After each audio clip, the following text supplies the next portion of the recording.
On our golden wedding anniversary, my husband Lu Jihua passed away from cancer. We were a dink couple and had no children. The funeral lasted 3 days, and I was so exhausted I ended up in the hospital. Yet, on the very day I was discharged, I received Lu Jihua's will. After I pass away, all of my estate will go to my son, Lu Yuanhao. Auntie Lin, please sign here. My son is waiting for me to help him with his homework, a man in his 30s said impatiently.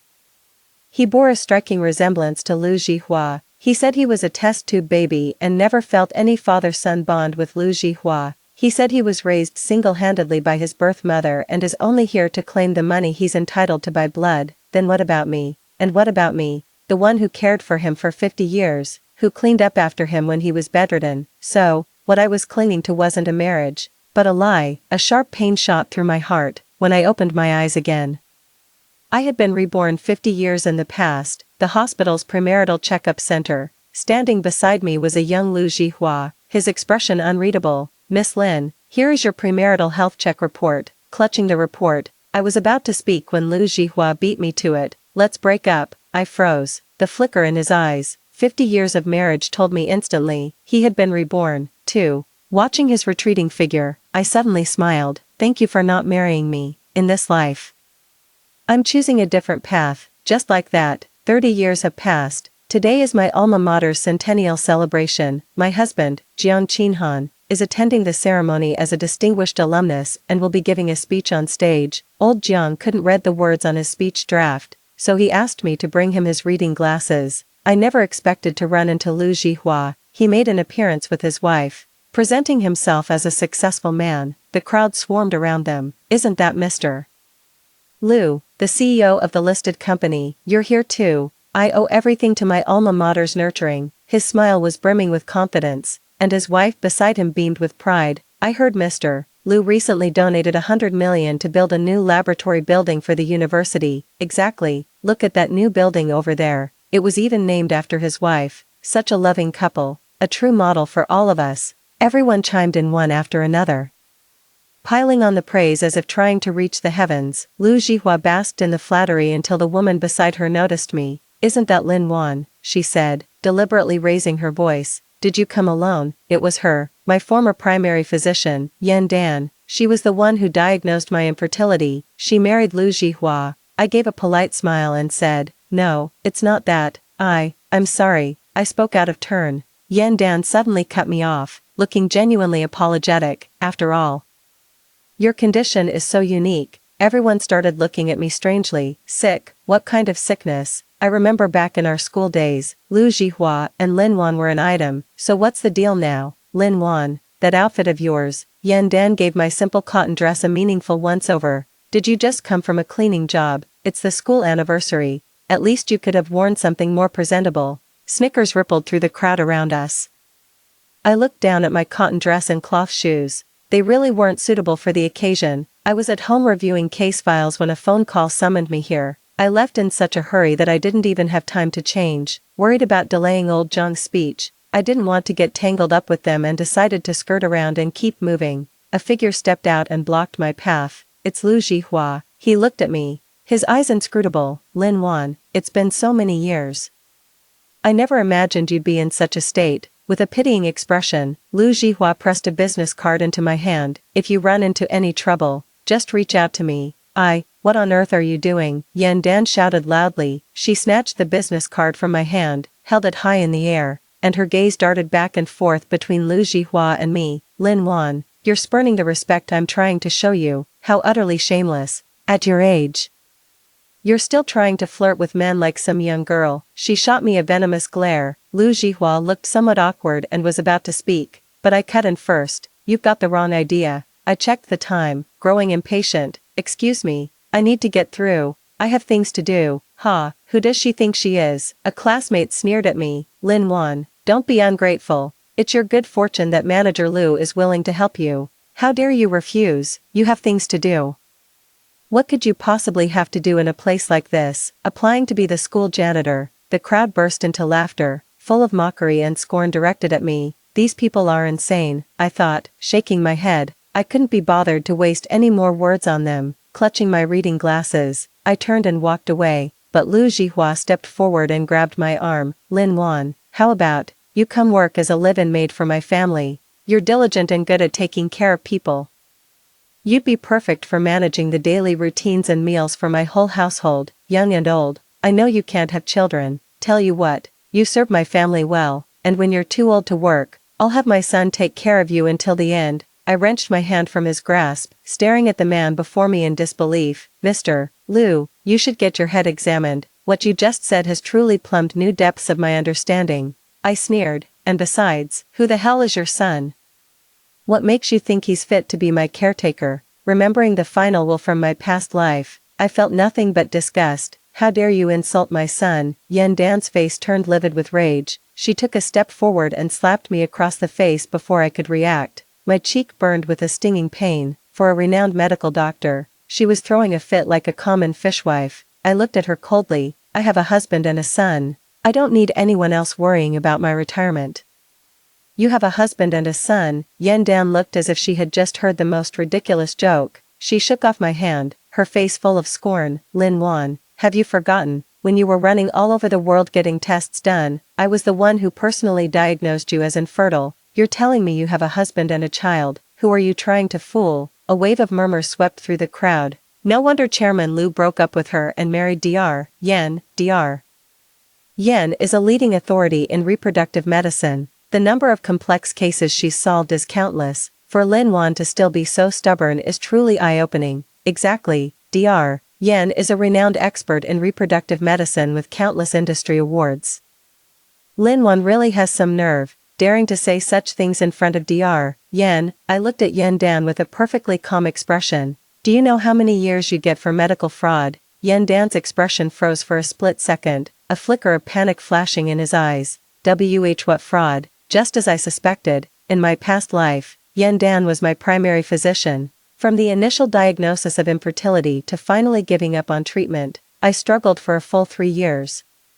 And the one in charge of my diagnosis and treatment the entire time was Yan Dan. It was because I trusted her completely, and she was the leading authority in that field, so I never questioned the details, let alone uncovered her secret dealings with Lu Jihua. Yan Dan's face grew increasingly grim. She forced a calm smile. Lin Wan, have you lost your mind in anger? I'm the expert here. If I say you can't conceive, then you can't. Fabricating results, what a joke. Don't you dare spout nonsense here. Slandering me carries legal consequences. Oh really? Then how do you explain my son? You don't even have a son. The crowd gradually fell silent, their eyes turning in unison toward me. I sighed, took out my phone, and put the call on speaker. Son, are you busy? A pleasant young man's voice came through the phone. Hey mom, what's up? Oh, nothing much. I just wanted to ask. It's the school's centennial celebration today.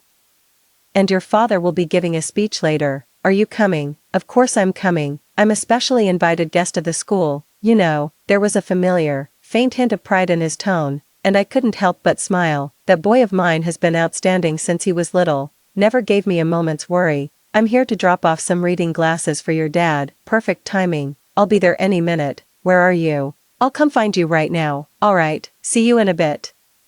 After hanging up the phone, I looked at Yan Dan with a knowing, half-smile. Did you hear that? That was my son, Jiang Minan. He's the CEO of the Jiang Group and one of the distinguished guests for the school anniversary. Lin Wan's son is Jiang Minan. That can't be possible. But then again, even though Lin Wan's outfit isn't much to look at, that watch on her wrist seems to be quite valuable. Everyone started talking at once. And the looks they gave me shifted from mockery to confusion. Only Yan Dan let out a cold sneer, as if she had just heard the funniest joke in the world. Lin Wan, if you're going to make up a story, at least make it believable. Jiang Minan, the CEO of the Jiang Group and the richest man in City A, is your son. Why don't you just say you're Empress Wu Zetian while you're at it? Do you even know who Jiang Minan's father is? That's the renowned Professor Jiang, a towering figure in academia. He's even giving a speech at the school's centennial celebration today, and you claim to be Professor Zhang's wife. How could you possibly be worthy? That's absolutely hilarious. Lu Jihua also looked at me with a helpless expression as he tried to talk me down. Lin Wan, stop this nonsense. Seriously, I know you're just saying these things to get a rise out of me, but think about it. Professor Jiang, a man of his stature, what would he ever see in you? That's such a pathetic lie.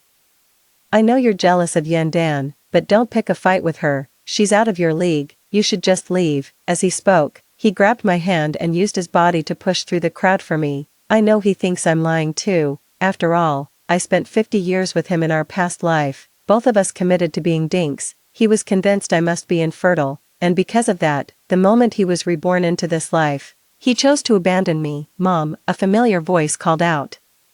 I turned around quickly and saw my son walking towards me, his face glistening with sweat but his steps light and brisk. "Minan," I took in the smudges on his face and the ill-fitting security guard uniform hanging loosely on his frame. "Why are you dressed like this?" "So, this is your son, Jiang Minan." Yandan looked at me with a faint, ambiguous smile. "Lin Wan, where on earth did you find this actor? The quality is abysmal. Did he just rush over from another set still wearing his costume?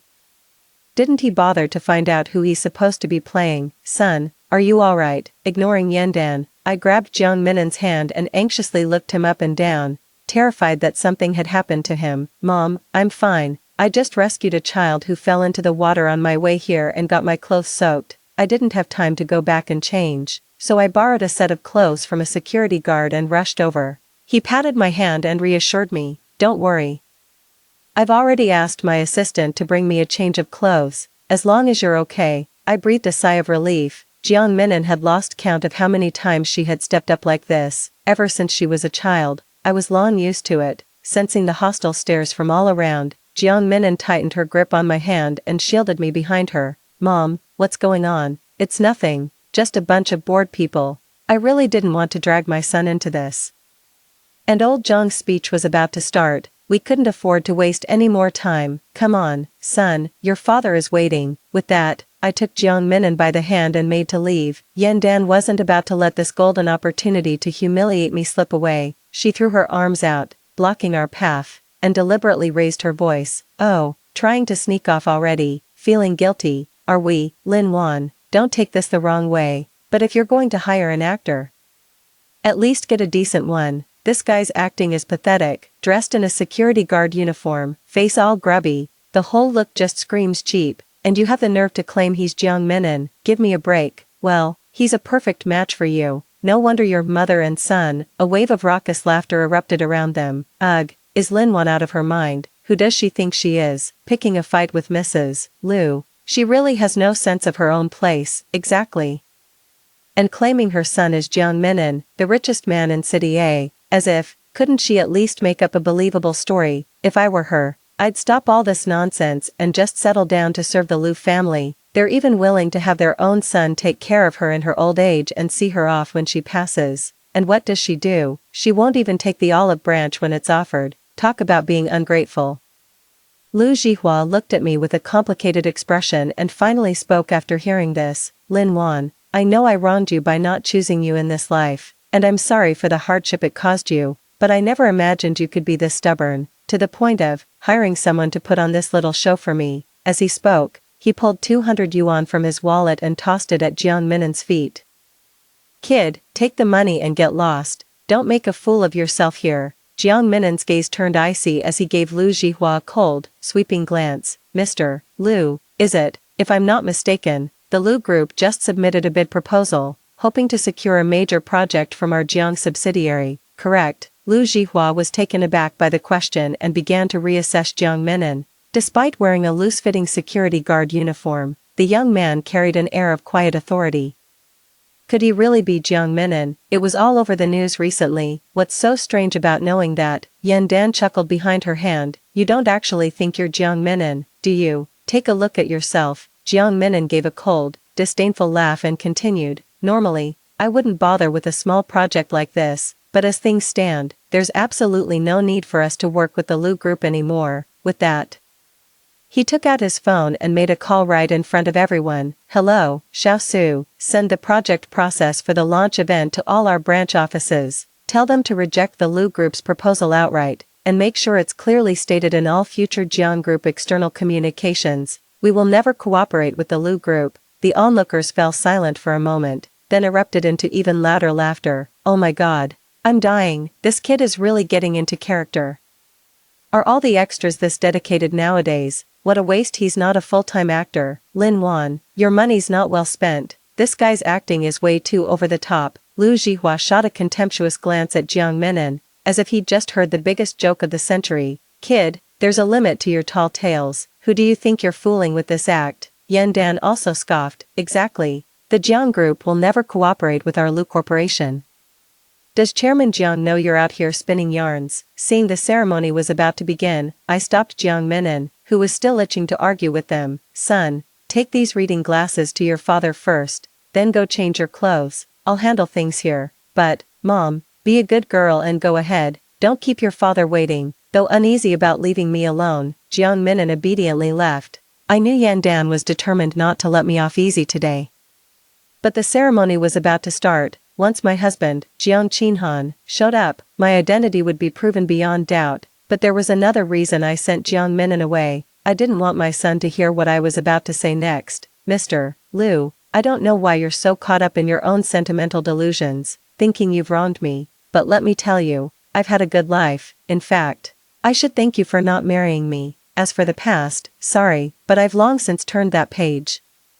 My words made Lu Jihua's face darken, a flicker of shock and humiliation flashing in his eyes. Lin Wan, I wasn't finished. I was willing to let it go, but you and your wife keep bringing up my infertility, humiliating me over and over. Since that's the case, I will seriously consider pursuing legal action against you. Expect to hear from my lawyer. Yan Dan burst out laughing. Lin Wan, who do you think you're scaring? You can afford a lawyer. I smiled faintly. Actually, I am a lawyer. Yan Dan doubled over with laughter as if she'd just heard the most absurd joke, tears nearly streaming from her eyes. Oh my god, I'm dying. Lin Wan, have you lost your mind? A lawyer? If you're a lawyer, then I'm the first lady. The surrounding guests joined in the uproarious laughter, their faces full of doubt at my words. Exactly, Lin Wan, stop your boasting. If you're a lawyer, then I could be a judge.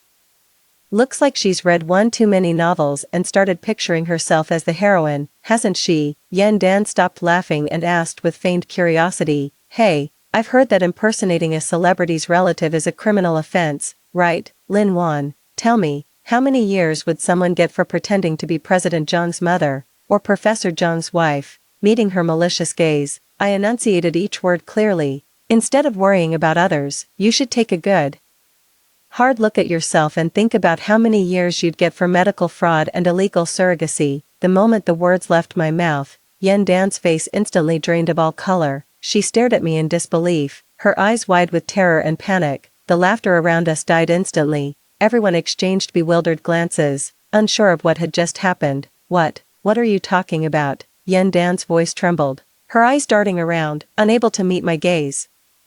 You know perfectly well whether I'm talking nonsense or not. Yan Dan, did you really think no one would find out about the things you've done? Lin Wan, what are you implying? Lu Jihua asked with a cold expression. I smiled and looked at Lu Jihua. What if I told you that the one who was infertile all those years ago wasn't me? In this life, after being reborn, I married Jiang Qinhan and successfully gave birth to our son, Jiang Minin. From that moment on, I knew the infertility had never been my problem. In my past life, Lu Jihua's son from outside the marriage claimed he was conceived through IVF. After some investigation, I discovered that Lu Jihua actually had congenital low sperm motility. Unless they underwent second-generation IVF, natural conception was impossible, and during our premarital checkup, Yan Dan deliberately altered our reports. She changed the person diagnosed with infertility to me. Following this lead, I continued to dig deeper. It was discovered that Yan Dan's private hospital had been running an illegal surrogacy operation. Well, do I need to spell it out for you, Mr. Lu? Perhaps recalling the cause and effect from his past life, Lu Jihua's expression gradually darkened. The people gathered around began to murmur and gossip. What does she mean by that? Isn't she the one who's infertile? Wasn't her report diagnosed by Dr. Yan? Exactly, Dr. Yan is a leading expert in reproductive medicine. If she made the diagnosis, how could it possibly be wrong? But come to think of it, didn't Lin Wan mention something from the start about Dr. Yan being involved in medical fraud? And what's this about illegal surrogacy? Is Dr. Yan really involved in something that unlawful? Yan Dan's eyes bore into me with pure venom, her gaze as sharp and poisonous as a blade dipped in toxin. Lin Wan, you bitch, she lunged at me, her hand flying up to deliver another slap across my face. I dodged it, but she seemed to have gone mad, shoving me to the ground, grabbing my collar. and tearing at me with all her might. You're nothing but a lying fraud. Impersonating Professor Zhang's wife is bad enough, but how dare you stand here and spread vicious rumors about me? I'll tear your lying mouth to shreds. Yan Dan roared, her face contorted with a fury that bordered on insanity, as she assaulted me. She also worked to incite the rowdy crowd around us. Don't believe a word she says. Don't let her fool any of you. How dare she impersonate Professor Zhang's wife and President Zhang's mother? Let's grab her and take her to the police station. If Professor Jiang and President Jiang knew what we're doing, they'd be grateful. Spurred on by her words, someone actually took a step forward. The situation was on the verge of spiraling completely out of control. Yan Dan hissed venomously in my ear, Lin Wan, you think you can challenge me? I threw you into the abyss once, and I can make you wish you were dead just as easily now. Stop, a commanding yet refined male voice rang out, and the entire room fell silent. Everyone turned toward the sound and couldn't help but gasp in shock. Professor Jiang, the eminent titan of academia, the heavyweight guest of honor for tonight's gala. Jiang Qinhan was now storming towards me with a face full of fury, but Jiang Minan, being younger after all, was much faster on his feet. By now, he had changed back into his suit, his tall, straight figure rushing towards me. Get out of the way, I dare you to lay another finger on my mother. He shoved Yan Dan aside and helped me up. Mom, I'm sorry I'm late, you shouldn't have had to go through this. Behind him, a crowd of people in black suits came pouring in. It was Jiang Minan's assistant, leading a team of bodyguards who swiftly surrounded everyone. Oh my god, he really is Jiang Minan, the CEO of the Jiang Group, someone gasped. Did he just call Lin Wan mom? So, Lin Wan really is Jiang Minan's mother, Professor Zhang's wife. Jiang Qinhan quickly walked over to me and put a firm arm around my shoulder. Wan, are you alright? This is all my fault. I shouldn't have let you come today. It's fine, I reassured him, I'm okay. I wasn't really hurt at all. Yan Dan is all show and no substance, a hollow vase. How could she possibly be as fit as someone like me who trains year-round? Accompanying Jiang Qinhan was the school principal, who looked at me with a face full of remorse and apologized. My apologies, Attorney Lin. We weren't aware of your visit today and failed to receive you properly. The school also bears responsibility for what happened. I responded with a gracious smile, indicating that I didn't blame the school. Upon hearing our conversation, the surrounding crowd erupted in another wave of murmurs and commotion. Attorney Lin, I can't believe Lin Wan is a top-tier lawyer. That's incredible. Who would have thought Lin Wan is actually married with a son, and a top lawyer to boot? Lu Zhihua just asked her to be a live-in nanny. How ridiculous is that? Exactly, if we're being honest. Yan Dan isn't even fit to be Lin Wan's assistant. Yet she kept humiliating her without letting up. Jiang Qinhan turned his gaze toward Yan Dan, his eyes as cold and sharp as a blade. Madam, you just assaulted my wife in public. You will pay for this. His eyes were filled with pure rage. In 30 years of marriage, I had never seen him this angry. No sooner had he spoken than his assistant behind him took out a phone and dialed the police. Yan Dan trembled in fear, her face as pale as a sheet, and she began to stammer, Professor Jiang. This must be a misunderstanding. I didn't know she was your wife. Jiang Minan let out a cold laugh. A misunderstanding? When you thought I was a security guard and humiliated me and my mother in front of all these people, why didn't you call that a misunderstanding? Are my eyes and everyone's ears just for decoration? Yan Dan took 2 steps back. I am so sorry, President Jiang. I just acted on impulse. She then turned to Jiang Qinhan, pleading tearfully, Professor Jiang.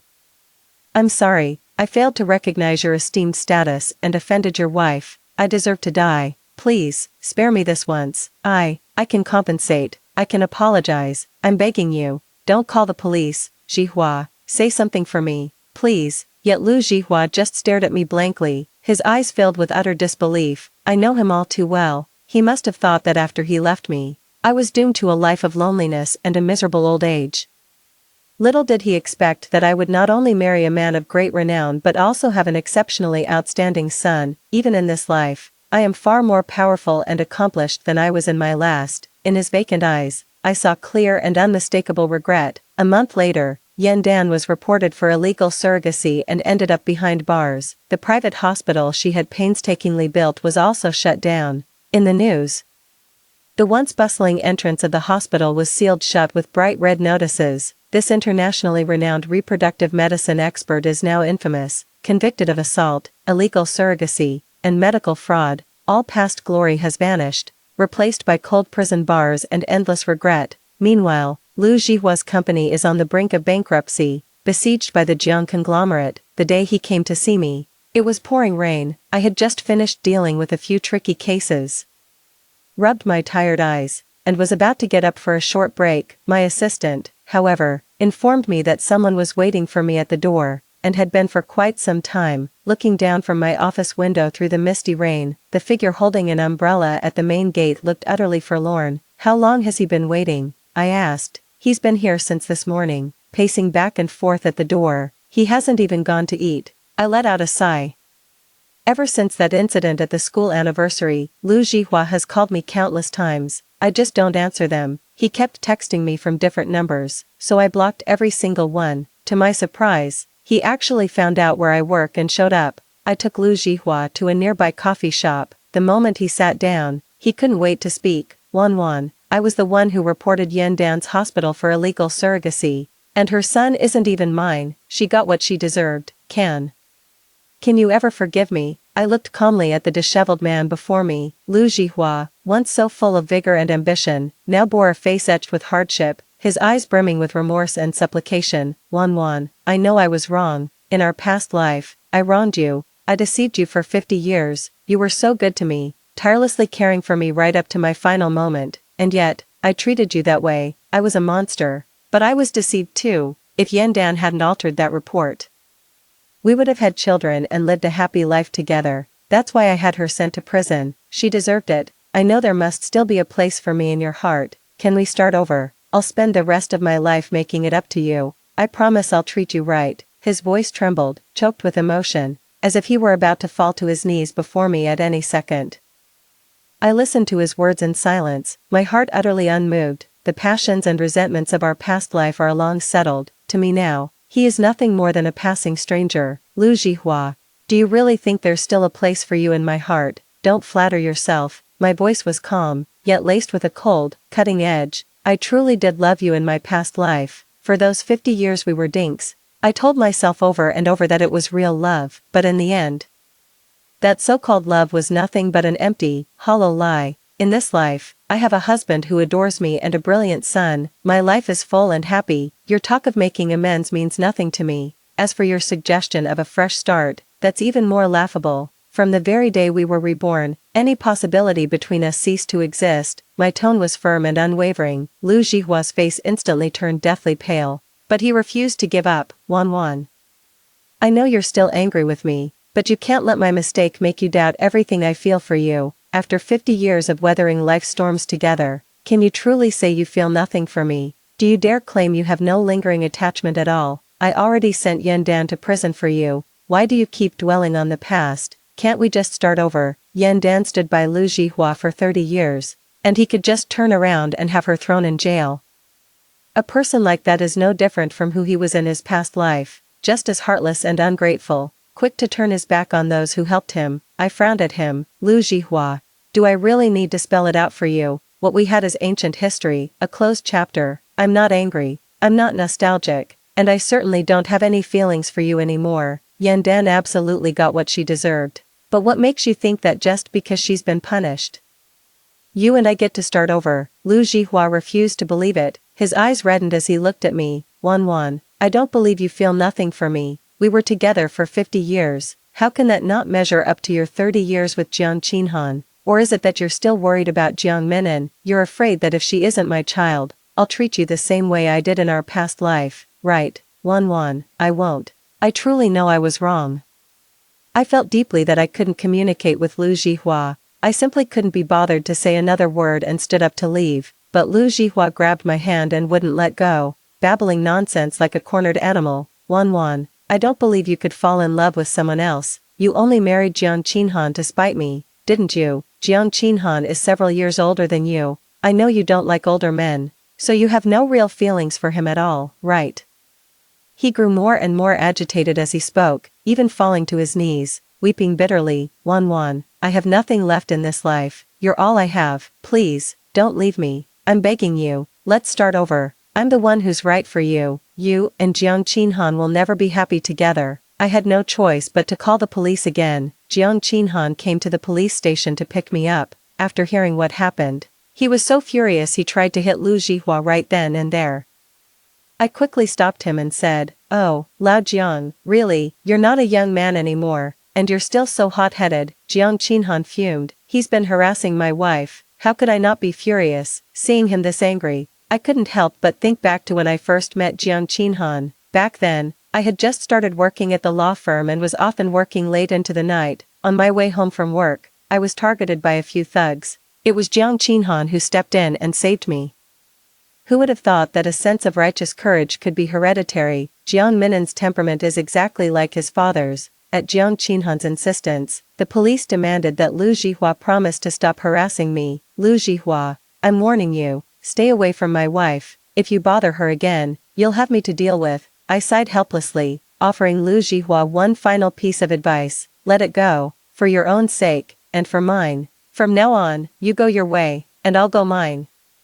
Let's have nothing more to do with each other. With that, I turned and left with Jiang Qinhan. I didn't hear from Lu Jihua again until 6 months later. An unknown number called, and when I answered, a voice that was both strange and familiar came through. "Wan, you need to come to the hospital to see Jihua. He has cancer. He doesn't have much time left." She was Lu Jihua's mother, my mother-in-law from my past life. Although Lu Jihua had wronged me in that past life, his mother had actually treated me quite well. After much deliberation, I still went to the hospital. The hospital room was filled with the smell of antiseptic. Lu Jihua lay on the bed, his complexion sallow and his body gaunt. I remember that in the final years of my previous life, I spent almost all my time in the hospital room, keeping Lu Jihua company. By then, my mother-in-law had already passed away, and I was the only one left to care for Lu Jihua, to cover his medical expenses.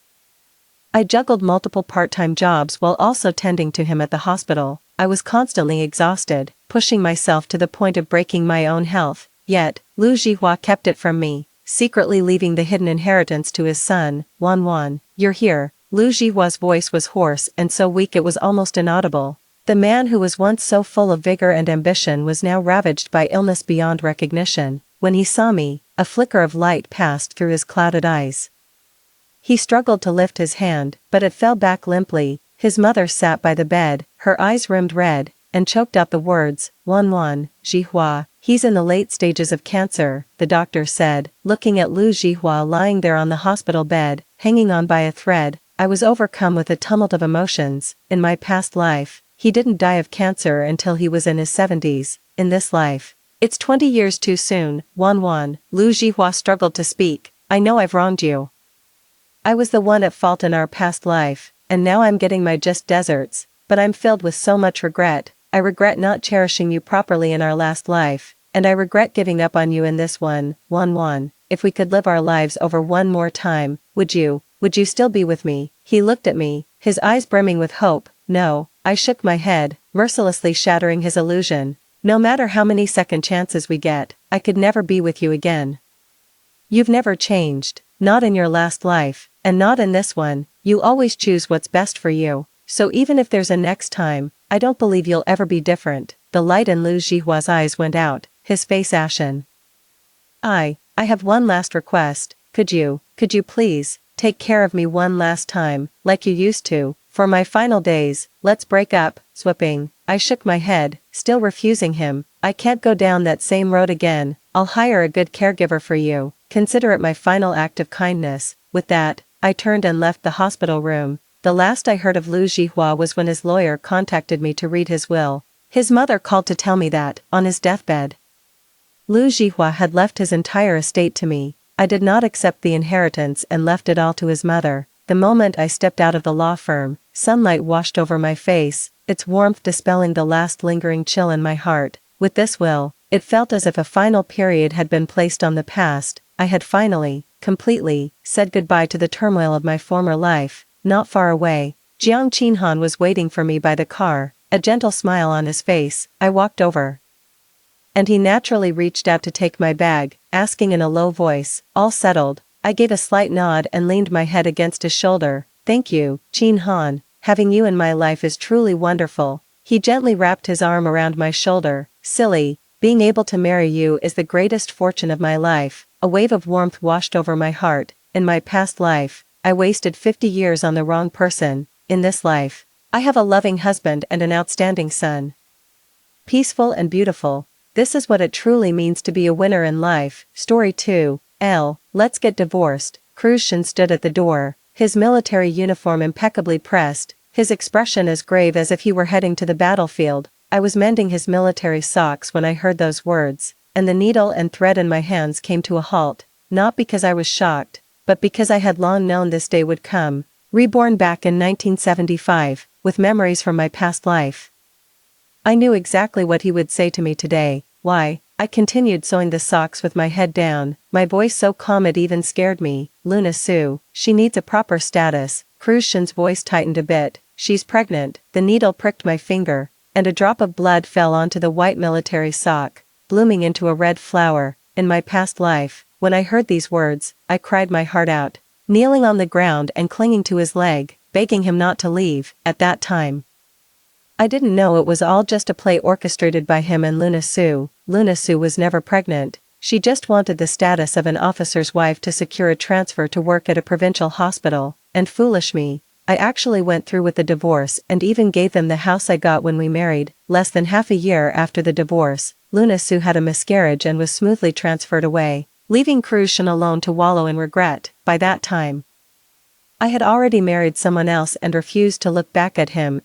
Say something, Krushin urged impatiently when I didn't respond. I slowly raised my head and looked at the man who had once made me love him to the point of life and death. The face beneath the military cap was sharply defined, with deep-set eyes. Indeed, a handsome man. Pity that beneath that attractive exterior lay a heart devoid of affection. All right, I smiled. But I have one condition. Krushin froze, clearly not expecting me to agree so readily. According to their script, I should cry and make a scene, should stubbornly refuse to agree, so that he could showcase his deep affection and helplessness. What conditions? He tentatively asked. The house goes to me, and you leave this month's salary too. I stood up, brushing off the loose threads from my apron. Also, the divorce papers must clearly state that it was you, Krushin, who initiated the divorce, and it has nothing to do with me.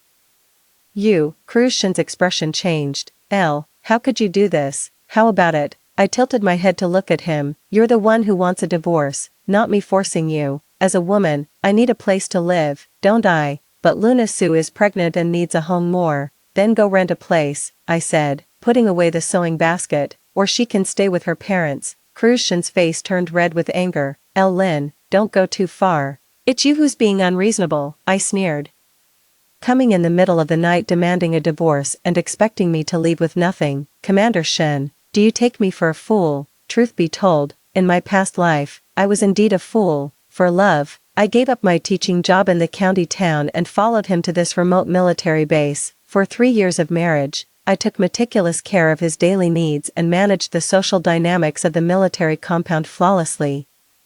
Half of the credit for his promotion from deputy company commander to regiment commander belongs to me. Yet in the end, for the sake of a White Lotus nurse, he abandoned me without hesitation. I know you hate me, but I don't hate you. I interrupted him. I just think that if we're going to part ways, it should be done cleanly and clearly. Krushin remained silent for a long time before finally nodding. Fine. The house is yours, but the salary too, I said firmly.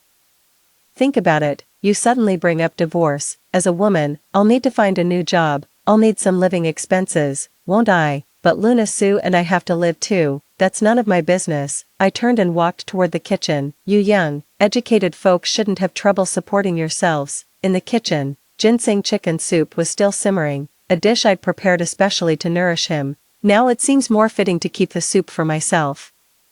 Behind me came the heavy footsteps of Krushin, followed by the sound of the door closing. I know he went to discuss it with Luna Sue. Holding the soup bowl, I slowly sipped the delicious chicken broth, feeling more relaxed than ever before. In my past life, I shed too many tears for him. In this life, I don't want to waste a single drop more. The moonlight outside the window was just right, casting dappled shadows on the plane trees and the military compound. Starting tomorrow, I will begin to reshape my life. This time, I will live for myself. Early the next morning, I heard Luna Sue coming to find Krushin. From the next room came the sound of a woman sobbing and a man comforting her, creating a scene of tender warmth. I was in the kitchen cooking porridge, stirring slowly with the spoon in my hand, my mind as calm as still water. Cruz, how could she be so unreasonable? Luna Sue's voice was soft and gentle, but even through the wall, I could hear every word clearly. She demands the house and the salary just like that, without any consideration for our difficulties. Luna, don't cry. Cruz's voice sounded helpless. I'll think of something. But Cruz, the baby in my belly can't wait any longer. Luna Sue cried even harder. If we can't be together properly soon, I really don't know what to do. Her acting skills are as superb as ever. In my past life, I was completely fooled by her pitiful appearance, thinking she was truly a kind and innocent girl. It wasn't until later that I learned she had been looking for military officer boyfriends ever since graduating from nursing school, dating 3 people in succession and breaking up with each one because their rank wasn't high enough.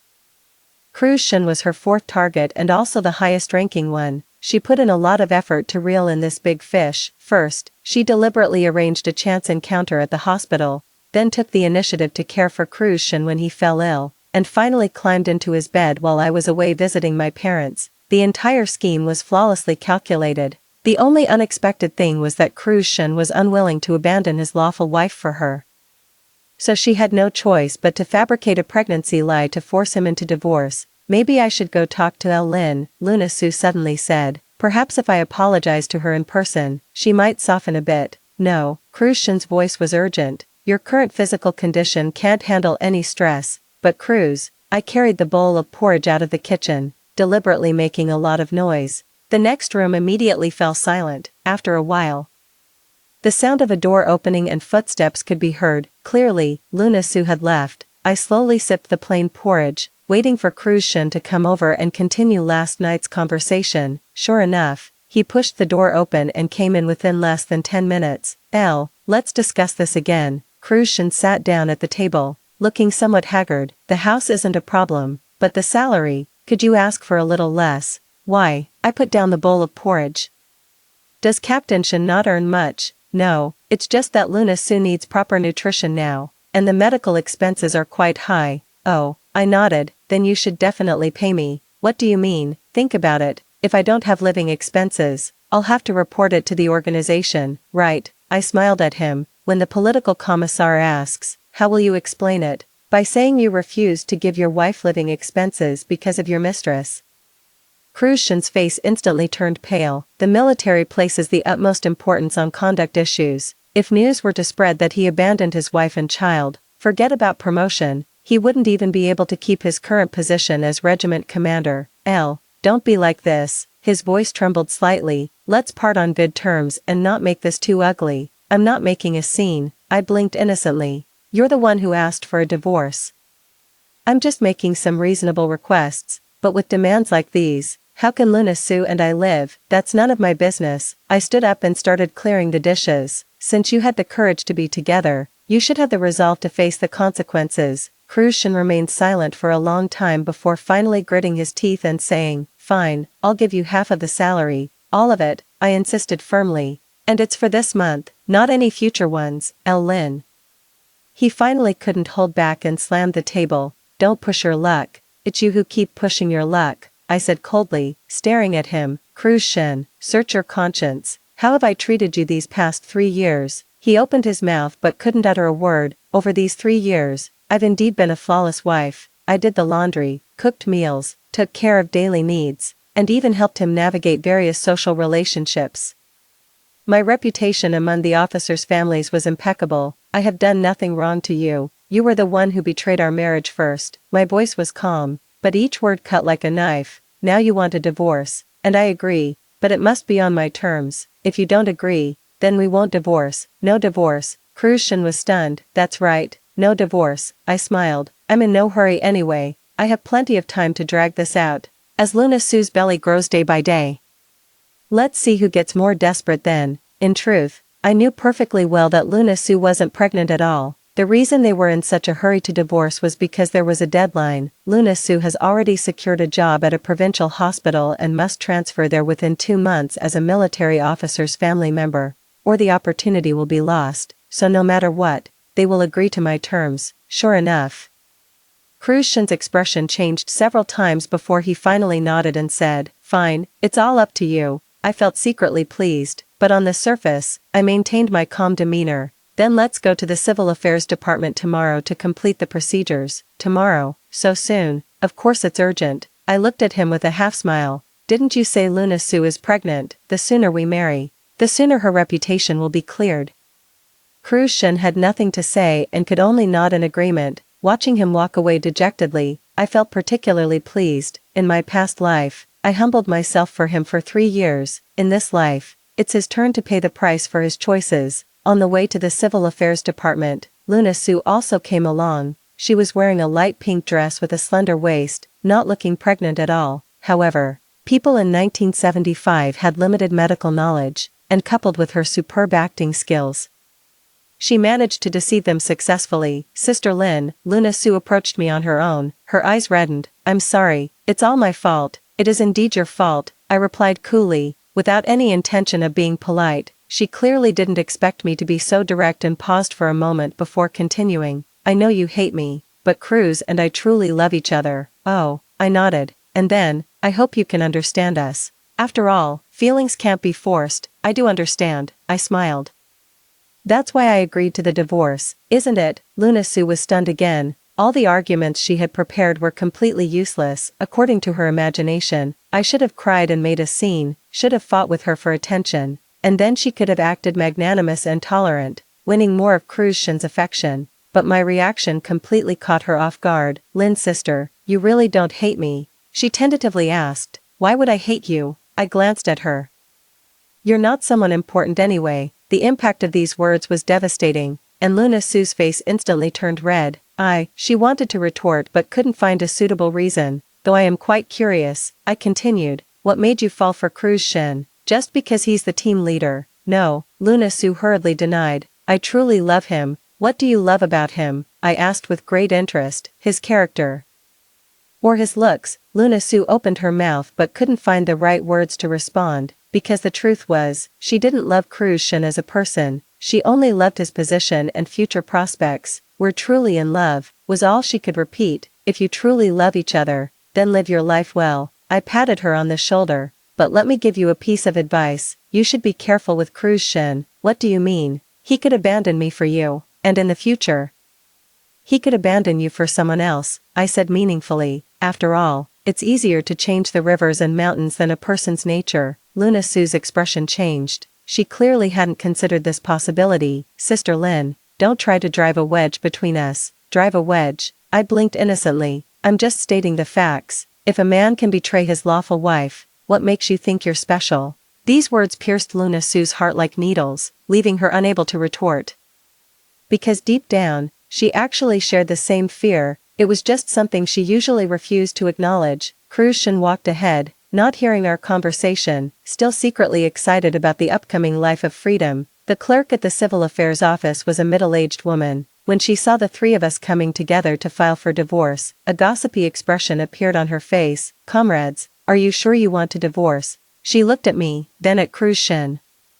"Can't any conflicts be resolved through discussion?" "No conflicts," I smiled brightly. "He wants to marry this comrade, so we're divorcing by mutual agreement." The clerk's eyes immediately filled with contempt as he glared fiercely at Cruise Shin. "In this day and age, abandoning one's wife and children is morally condemnable." Cruise Shin's face turned bright red, but he didn't dare say anything more. "Have you both thought this through? Once the divorce certificate is issued, there's no going back." "I've thought it through," I nodded. "Please hurry, I have other matters to attend to." Although the clerk looked down on Cruise Shin, the formalities still had to be completed. She took out the forms for us to fill in and then inquired in detail about the division of assets. "The house goes to the wife, and the husband's salary this month is also given to her." The clerk seemed surprised. "In that case, do you agree, sir?" Cruise Shin gritted his teeth and nodded. "All right.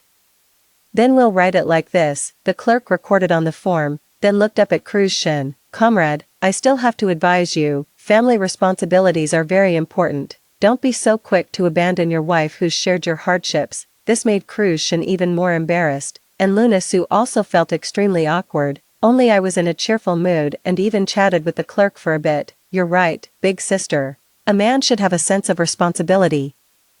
The clerk's attitude toward me improved noticeably, and the paperwork was processed much faster. Half an hour later, the divorce certificate was ready. I took the divorce certificate and looked at it. It clearly stated divorce initiated by the husband, Cruz Shen, which left me quite satisfied. Comrade Shen, Comrade Su, I wish you happiness. I smiled and bid them farewell. If you have time, remember to invite me to your wedding banquet. With that, I strode away, leaving the two of them staring at each other in bewilderment. As I walked out of the Civil Affairs office, I felt an overwhelming sense of relief, as if a heavy shackle had been lifted from me. The feeling of freedom is truly wonderful. Returning to the military compound, I immediately became the center of attention. Although we handled the divorce with great discretion, news still spread like wildfire. After all, you can't wrap fire in paper. I heard you and Cruz got divorced, Aunt Wang. Our neighbor took my hand with a concerned look. What happened? He found someone new, so we split, I replied frankly, without any attempt to hide the truth. Aunt Wang's eyes widened in disbelief. Really? Cruz isn't that kind of person. Appearances can be deceiving. Who knows? I smiled. But it's for the best. Better to find out early and move on. But what will you do alone? Aunt Wang asked worriedly. Should I introduce you to someone? Not for now. I'd like some time to myself. The news quickly spread throughout the military compound, and everyone's opinion of Cruz Shen underwent a dramatic change. Originally respected for his strong work ethic and upright character, he was now seen as a heartless man, especially among the officers' families. He was met with even greater disdain. Who would have thought Colonel Shen was this kind of person? You really can't judge a book by its cover. That nurse Sue is no good either. Always seducing married men. Lin does have backbone. Anyone else would have been crying by now. These rumors quickly reached Cruz Shen's ears, significantly undermining his authority in the military. The political commissar even had a special talk with him, asking what exactly was going on. Cruz Shen could only grit his teeth and claim it was due to emotional incompatibility. But the political commissar clearly didn't buy it. Comrade Cruz, as an officer, your personal conduct affects the image of the military, the political commissar said sternly. I hope you can handle your personal matters properly and not let them interfere with your work. This was essentially a warning, which put immense pressure on Cruz Shen. Meanwhile, Luna Su wasn't faring any better. The nurses at the hospital whispered and pointed at her, making her feel extremely uncomfortable. Nurse Su, I heard you're getting married to Commander Shen, someone asked deliberately. Yes, congratulations on your leap from nurse to commander's wife. The words sounded like congratulations, but the sourness and sarcasm in the tone were unmistakable to anyone. Luna Su could only force herself to respond, though she felt deeply uncomfortable inside. She had thought marrying Cruz Shen would bring her a decent life, but she never expected to endure so much criticism. What she couldn't bear the most was that Cruz Shen's attitude toward her had also changed. He used to be gentle and considerate, but now he was always absent-minded and sometimes even lost his temper for no reason. Cruz, what's wrong? Luna Su asked cautiously. Did I do something wrong? No. Cruz Shen's tone was cold. I'm just a bit tired. Let me massage your shoulders then. Luna Su wanted to appear more considerate. No need. Cruz Shen pushed her hand away. I'd like some time alone. A wave of disappointment and unease washed over Luna Su's heart. She began to wonder if Cruz Shen regretted his decision and wanted to reconcile with his ex-wife. This suspicion kept her up at night, yet she didn't dare to ask him directly. As for me, my days were quite leisurely. Without the burden of taking care of a husband, I could do whatever I liked every day. Reading books, painting, listening to the radio, or chatting with neighbors, life was fulfilling. Most importantly, I began making plans for the future. China in 1975 was undergoing tremendous changes. With many opportunities on the horizon, I needed to prepare in advance. First was studying. I had to brush up on both English and professional knowledge. Next is work. I've already used connections to secure a teaching position in the county town and will soon be able to return to work. Lastly, investments. Although it's not the right time yet, I've started paying attention to some promising industries. With the experience from my past life, I believe this life can be lived better. A month later, Cruz Shen and Luna Su got married. The wedding was very simple, with only a few close colleagues invited. Even the military district commander didn't attend. At the time, this was quite a loss of face, as it was customary for the commander to make a symbolic appearance at the wedding of a regimental-level officer. But under the current circumstances, the commanders clearly didn't want to get involved. I was packing my luggage to move to the county town when I heard the news. I've decided not to sell the house for now, keeping it for future rental or personal use. Are you really leaving? Sister Wang couldn't bear to see me go. Isn't it nice living here?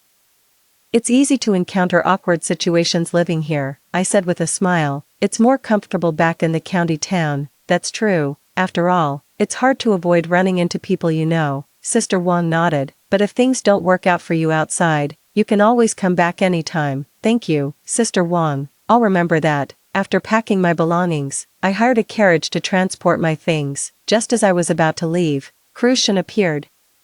He was dressed in casual clothes, looking somewhat haggard and noticeably thinner than a month ago. Are you moving out? He stood at the door, his tone somewhat complicated. Yeah, I'm leaving right away. I continued packing without stopping to look at him. Why didn't you tell me? Why should I tell you? I retorted. We're already divorced. I don't need to report to you about where I go. Crucian was silent for a moment, then said, can we talk? There's nothing to talk about. I placed the last piece of clothing into the suitcase. You're a married man now, and I'm a single woman. It's not appropriate for us to be alone together. I know you hate me. I told you. I don't hate you. I cut him off. I just don't see the need for any further contact. These words hurt Crucian more than hatred, because they meant I had completely let go of this relationship. After all, we were once husband and wife. Ex-husband and ex-wife, I corrected him. And it was you who initiated the divorce. Crucian's expression darkened, but he had no retort. At this moment, Luna Sue appeared, wearing the red coat from her wedding day, holding onto Crucian's arm. Cruz, so you're here. She looked surprised when she saw me packing my luggage. Sister Lin, are you moving? Yes, I'm going back to work in the county town. I nodded politely. Congratulations on your wedding. Thank you. Luna Sue smiled somewhat awkwardly. Sister Lin, if you encounter any difficulties outside, you can always come back to us. The words sounded beautiful, making her appear magnanimous and tolerant, but I detected the hypocrisy beneath them. There won't be any difficulties. I smiled. I'm doing just fine on my own. Luna Sue's smile froze for a moment. She clearly wished I were struggling, as that would make her victory more meaningful. That's good. She clung tightly to Crucian's arm. We'll be very happy too. I wish you well.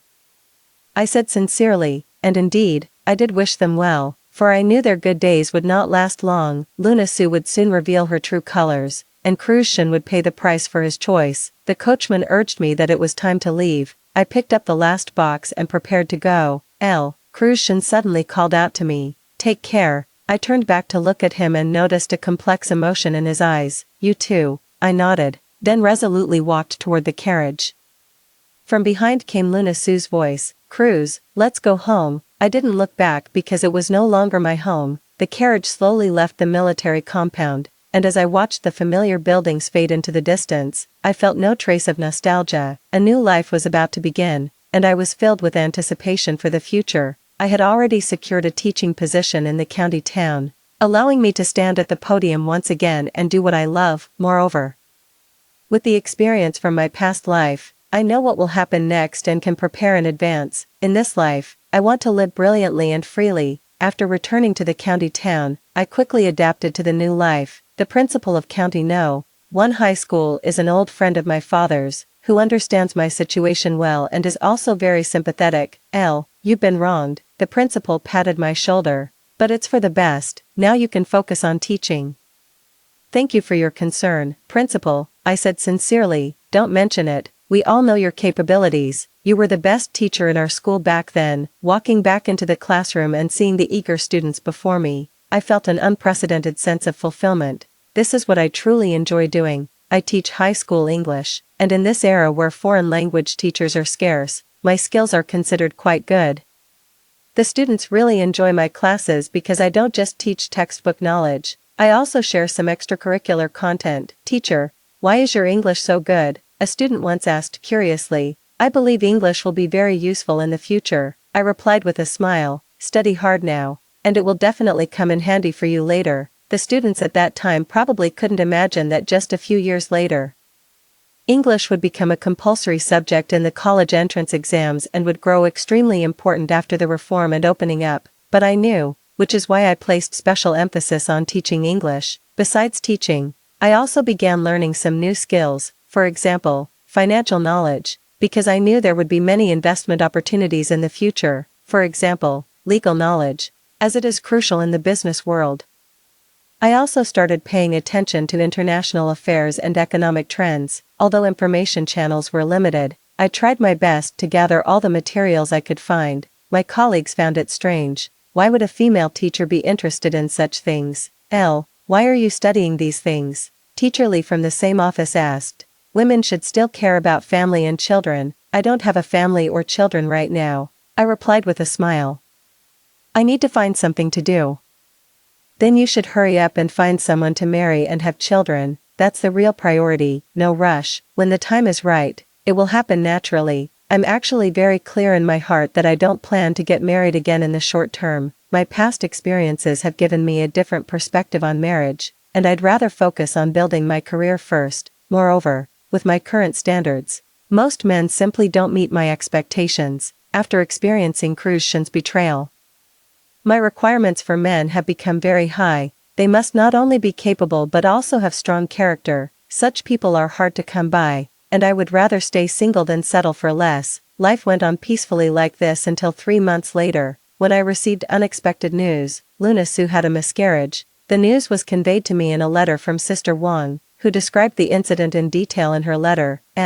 You probably wouldn't guess, but Luna Su actually had a miscarriage.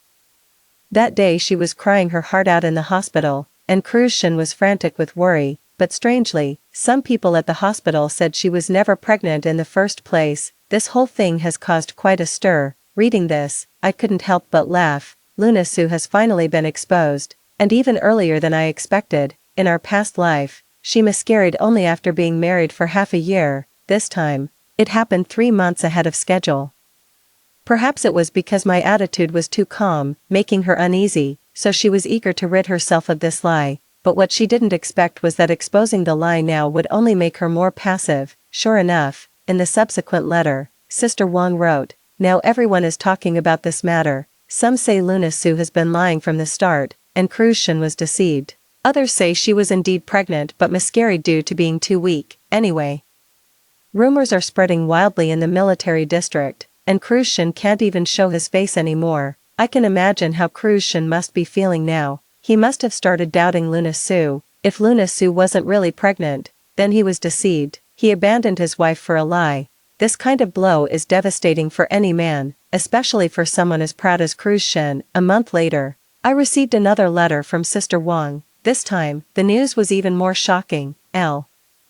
You'll never guess what happened. Krushin and Luna Su had a huge fight. Luna Su was beaten black and blue, and now she's demanding a divorce. I frowned. Krushin actually hit a woman. That was something I hadn't anticipated. In his previous life, though he was cold-hearted, he never showed any violent tendencies. Reading further, it said that Krushin discovered Luna Su had never been pregnant and that she was secretly seeing another man. That day, when Krushin came home from work, he happened to catch Luna Su and a male doctor in the house, hugging and clinging to each other. Krushin went berserk on the spot, beating up the male doctor before turning his anger on Luna Su. This turn of events truly took me by surprise. Luna Su actually cheated so quickly. It seems she truly is a fickle woman, unable to restrain herself so soon after marriage. Now Luna Su is staying in the hospital, saying she wants to divorce Krushin. Krushin has agreed, but demands that Luna Su leave with nothing. The two are fighting fiercely. Even the political commissar has stepped in to mediate.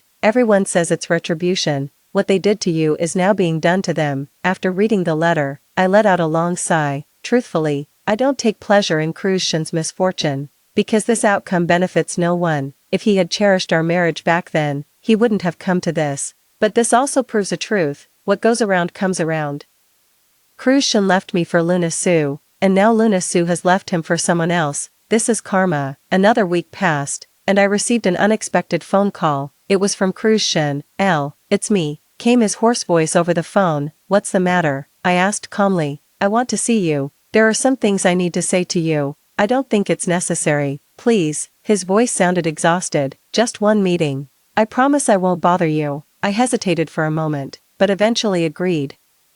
Not because I still have feelings for him, but out of curiosity. I wanted to know what he would become after going through all these things. The agreed meeting place was a small tea house in the county town. very quiet and suitable for conversation. When I saw Crucian, I almost didn't recognize him. He's lost a lot of weight, his face looks haggard, and the sparkle in his eyes is gone. He looks several years older overall.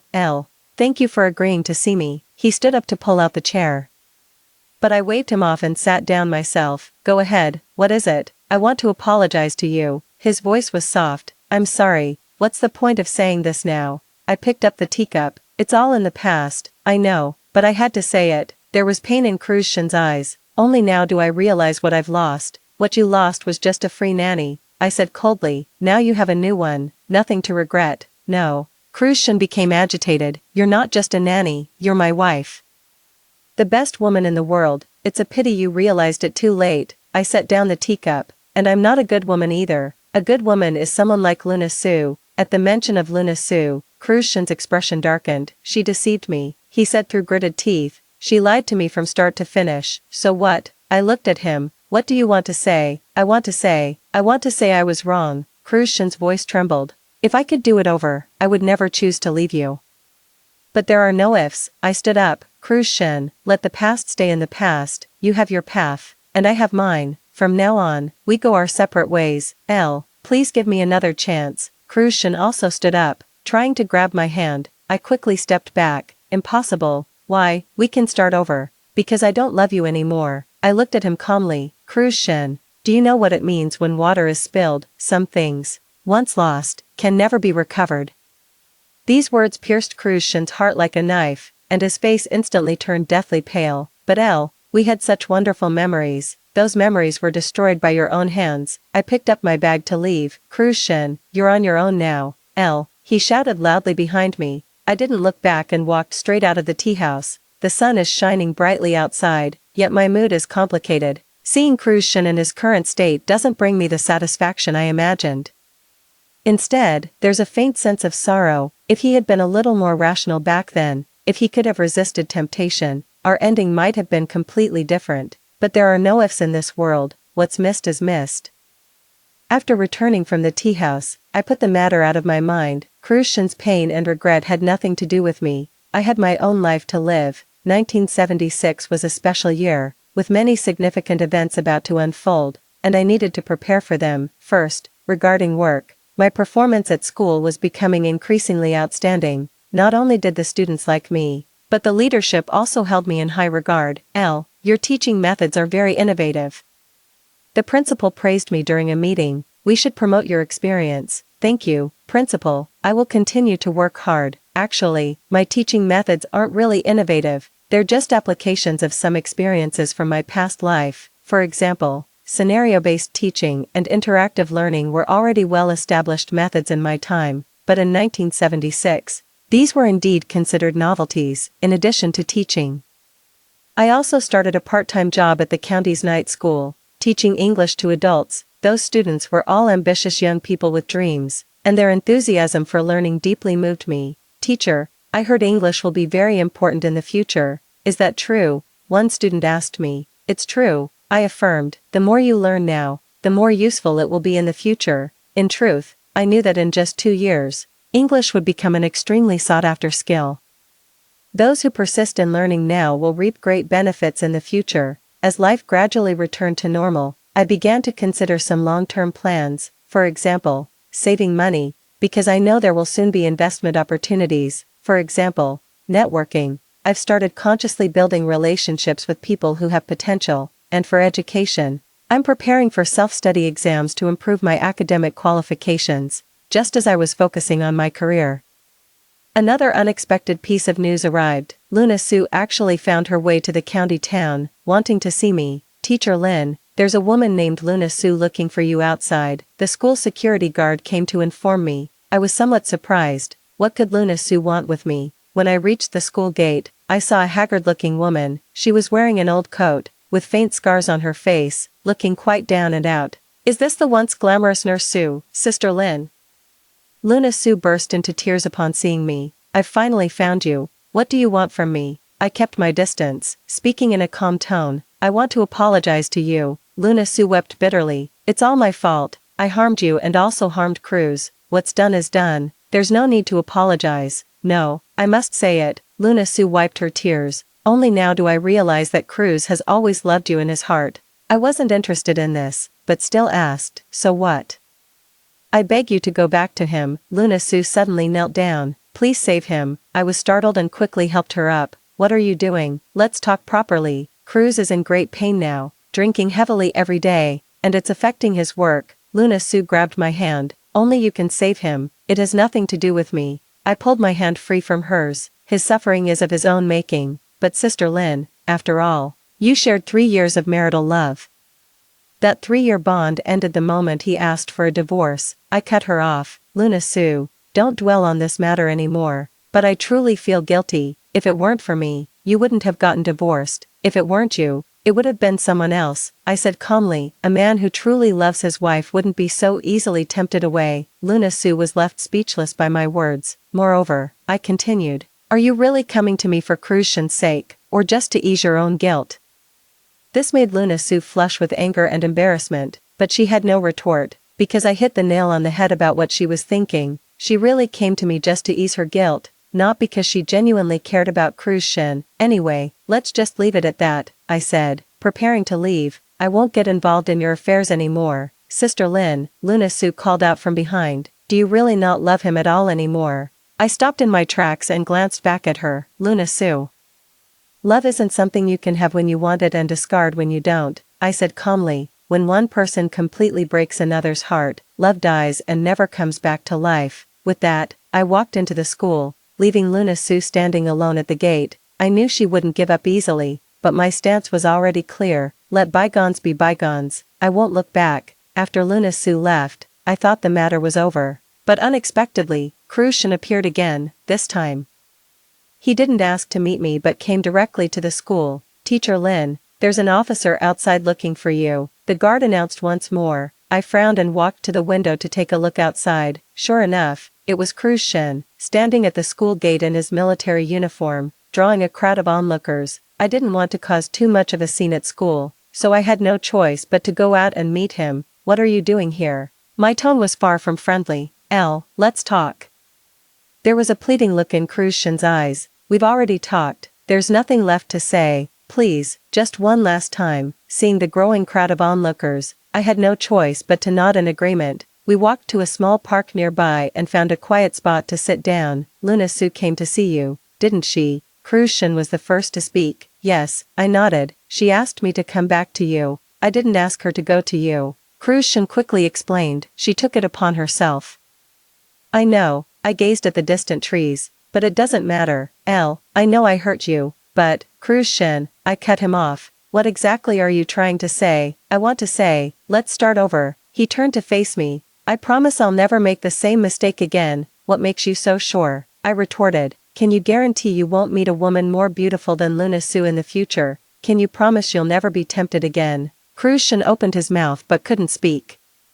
Because he truly couldn't make such a promise. See, you don't even have confidence in yourself. I stood up. In that case, what's left for us to discuss? But I truly love you. Cruz also stood up, speaking excitedly. You don't love me. You love the way I treat you. I calmly analyzed. When Luna Sue was good to you, you thought you loved her. Now that she's betrayed you, you think you love me. In the end, you only love yourself. My words left Cruz pale. Because he knew I was telling the truth. No, I really, forget it, don't say any more. I waved my hand. Cruz, think it over carefully. Love isn't child's play. It's not something you can just start over whenever you want. Then tell me, what do I need to do for you to forgive me? Cruz grabbed my arm. I'd do anything for you. Let go of me. I pulled my arm free. What I want isn't for you to do things for me. What I wanted was for you not to have betrayed me in the first place. But that's impossible now. Enough. I raised my voice. Cruz, stop bothering me. I've made it very clear. There's no chance for us anymore. The words were harsh, and everyone around heard them, casting curious glances our way. Cruz's face turned bright red. But he still refused to give up. I don't believe you have no feelings for me at all, he said stubbornly. We had such wonderful times together. Those beautiful times have been destroyed by your own hands. My tone turned icy. Cruz, do you know what it means to mend a broken mirror? Even if the pieces can be put back together, the cracks will always remain. But, no buts. I turned and walked away. I'll say it one last time. There's no chance for us anymore. give up on this idea. Krushin's shouts came from behind, but I didn't look back. I've done all I can. If he still doesn't understand, then it's no longer my concern. Back at school, I noticed my colleagues whispering among themselves. Clearly, the incident had already spread. Was that officer your ex-husband? Teacher Lee asked curiously. Yes, I admitted frankly. Is he trying to get back together? Yes, but I turned him down. Why? He seems like a good catch, no matter how good the conditions are. Character matters more, I briefly explained before heading back to the office to continue working. Actually, I know that in this day and age, many people don't understand my choice. Most women would think that as long as a man is willing to come back, they should forgive him, but I don't think that way. I believe that a person's dignity is more important than anything else, and one should not compromise easily just because of loneliness or other reasons. Moreover, I have confidence in the future. I believe I can live well without relying on any man. Half a year passed just like that, and my life gradually stabilized. At school, I have become a key teacher, not only leading the advanced class but also overseeing the English teaching and research group. At the night school, my student base keeps growing, and everyone highly recognizes my teaching abilities. I also started writing some educational papers, which were published in the county's educational magazine. Life was fulfilling and meaningful, and I felt very satisfied. During this time, occasional news about Krushin would reach me. It was said that he did go through a period of being quiet, which affected his work and nearly cost him his position. Later, with the help of the political commissar, he managed to pull himself together again. However, according to Sister Wang, he never found a new partner and lived alone in that apartment. Occasionally, people would see him standing by the window, lost in thought, though no one knew what was on his mind. As for these bits of news, I listened to them in passing and didn't take them to heart. Everyone must take responsibility for their own choices, and Krushin is no exception. I was somewhat surprised by the news about Luna Su, though. She actually married that male doctor and is said to be doing quite well. It seems she is indeed a very practical woman who won't let so-called emotions hold her back. That's fine too. At least it proves she's no longer pestering Krushin. In the spring of 1977, an even greater opportunity arrived. The college entrance exams were about to be reinstated. This news sent the entire society into a frenzy, as countless young people saw hope for changing their destinies. As a teacher, I am naturally happy for my students, but more importantly, I realized this is a tremendous business opportunity. Soon there will be countless people needing tutoring, reference books, and various study materials, and I happened to be in a perfect position to meet these demands. I started preparing a tutoring class specifically designed to provide English coaching for students preparing for the college entrance exam. At the same time, I also contacted some publishers to compile English teaching materials. With the experience from my past life, I knew exactly which content was most useful and which methods were most effective. This knowledge is simply a goldmine in the current era. What have you been busy with lately? Teacher Lee asked curiously, noticing me writing and sketching every day, preparing some teaching materials. I replied without looking up, teaching materials, for the students, for teachers too. I smiled. The college entrance exams are about to resume, and everyone needs to improve their skills. Do you think the restoration of the college entrance examination is a good thing? Of course it's a good thing, I put down my pen and said earnestly. It gives young people a fair chance to compete, allowing them to change their fate through their own efforts. Teacher Lee nodded. That's true, but the competition will surely be intense. Intense competition is good, only then can truly talented individuals be selected. Deep down, I knew that the reinstatement of the college entrance examination was not just an educational reform, but the beginning of a broader societal transformation. From then on, China would enter a brand new era where the value of knowledge would be recognized like never before. As for me, I was determined to seize the opportunity at the dawn of this era and lay a solid foundation for my future. The preparations for the tutoring class were progressing smoothly. I rented a classroom at the County Cultural Center, planning to officially start the classes during the summer break. After the news spread, people came in a continuous stream to sign up. Not only were there recent high school graduates, but also many young adults from society, and even some older individuals. Teacher, I'm already 30 years old. Can I still take the college entrance exam? A middle-aged man asked me. Of course you can, I encouraged him, as long as you have the determination. Age is not a problem, but my foundation is very weak, and my English is practically at zero level. It's okay, We'll start teaching from the very basics. I patted him on the shoulder. Believe in yourself, anything is possible. Looking at the eager eyes of these students, a warm feeling welled up in my heart. This is the power of the times. This is the power of hope. These people are willing to make every effort to change their fate, and this spirit deeply moves me. I secretly resolved to use my knowledge to help them achieve their dreams. Just as I was fully immersed in my work, Krushin reappeared in my life, but this time, he wasn't here to pester me. He came to enroll in the tutoring class. Teacher Lin, he stood before me, his gaze somewhat complicated. I'd like to sign up for English lessons. I was taken aback, not expecting to see him here. Are you preparing for the college entrance exam? I asked, puzzled. No, it's for work, Krushin explained. The military district is selecting a group of officers for advanced studies at military academies, and they need to pass an English test. I nodded. It was indeed a reasonable reason. Then sign up like the other students. I handed him an application form. The tuition fee is 50 yuan. Krushin took the form and began filling it out carefully. I noticed his hands were trembling slightly, clearly indicating his inner turmoil. Teacher Lin, he hesitated after filling out the form, then said, I can promise not to disrupt your teaching. The subtext of his words was that he wouldn't use class time to pester me. I know. I put away the registration form. As long as you study seriously, I'll teach you seriously. A flicker of gratitude passed through Krushin's eyes before he nodded and left, watching his retreating figure. A mix of emotions churned in my heart. To say I didn't care would be a lie, after all. We had shared 3 years as husband and wife, but that was all there was to it. I wouldn't change my stance just because of this old affection. When the tutoring class officially began, and Krushin indeed kept his promise, listening attentively during class and not initiating conversation with me afterward. He sat in the last row of the classroom, taking notes diligently, just like an ordinary student. If I hadn't known the inside story, no one could have detected the relationship between us.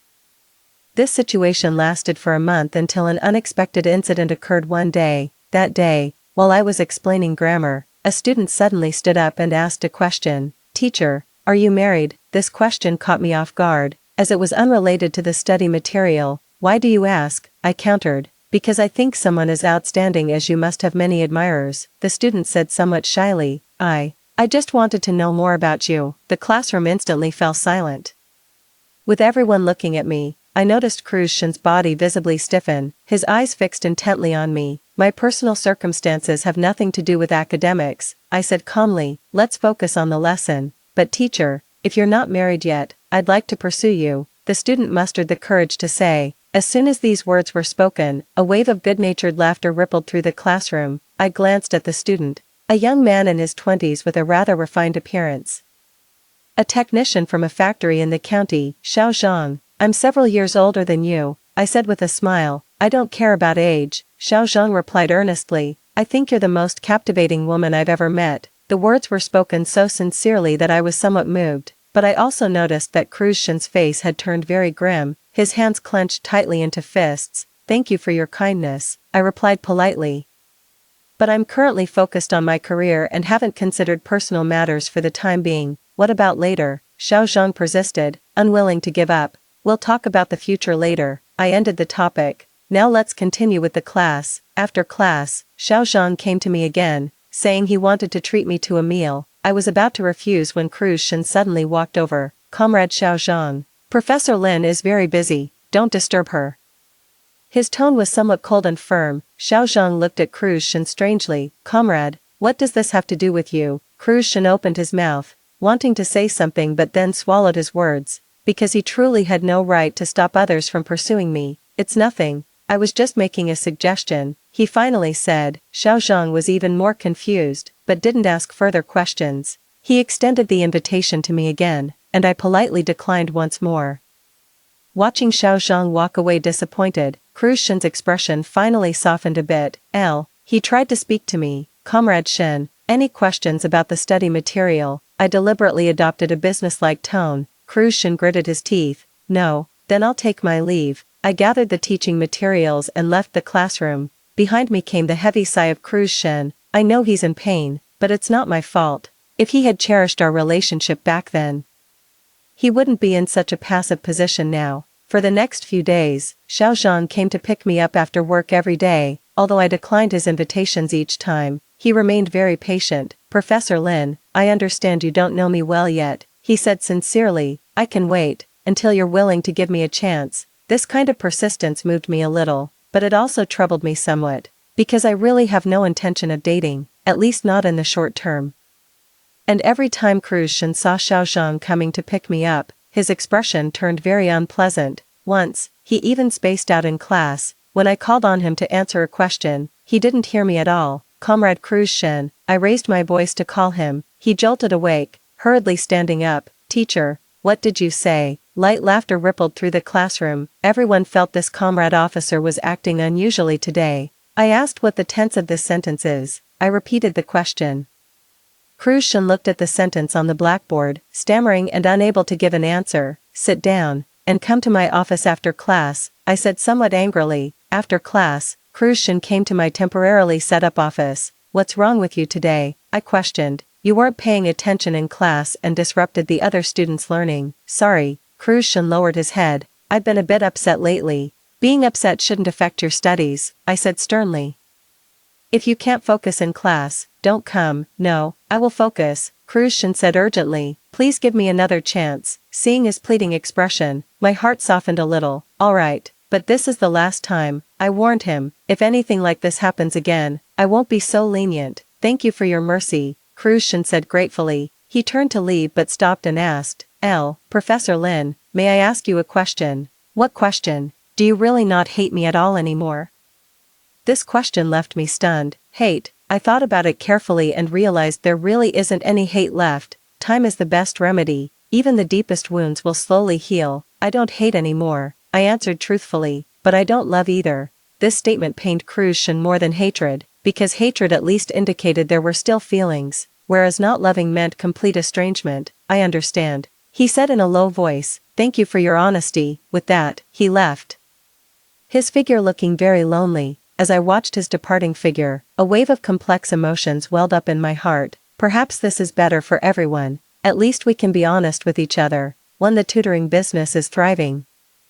And I've opened another beginner's class specifically for students with no prior knowledge. Meanwhile, the English textbook I've been writing has also made progress with the publisher. The editor is very interested in my textbook, finding the content innovative and the methods practical. "Mr. Lin, if this set of teaching materials you've created gets published, it will surely be very popular," the editor said over the phone. "When can it be published?" I asked with concern. "At the earliest, next spring. After all, the printing factory's workload is quite heavy right now." I nodded. This timeline was still acceptable. Next spring is just the right time for college entrance exam registration. Perfect timing. In addition to textbooks, I've also started considering opening more tutoring classes, not just English, but also subjects like math, Chinese, physics, and others can be taught. Of course, I can't teach all subjects alone, so I'll need to find some suitable teachers. I started looking for candidates at the county's middle schools and soon found several promising ones. Among them was a math teacher named Zhao Ming, who was not only highly skilled in his profession but also had excellent character. "Teacher Lin, your idea is great." Zhao Ming expressed interest after hearing my plan. "There's indeed a need for such tutoring classes now. Would you be willing to collaborate?" I asked. "Of course I'm willing." Zhao Ming nodded. "But I have one condition." "What condition?" "I'd like to be paid based on performance rather than a fixed salary." This was a very reasonable request, and I agreed immediately. Soon, our tutoring school began to take shape. For subjects, English, math, Chinese, and physics, were taught by 6 teachers across 3 classes. Though modest in size, it was considered quite impressive at the time. What pleased me most was the students' high enthusiasm for learning and the excellent results they achieved.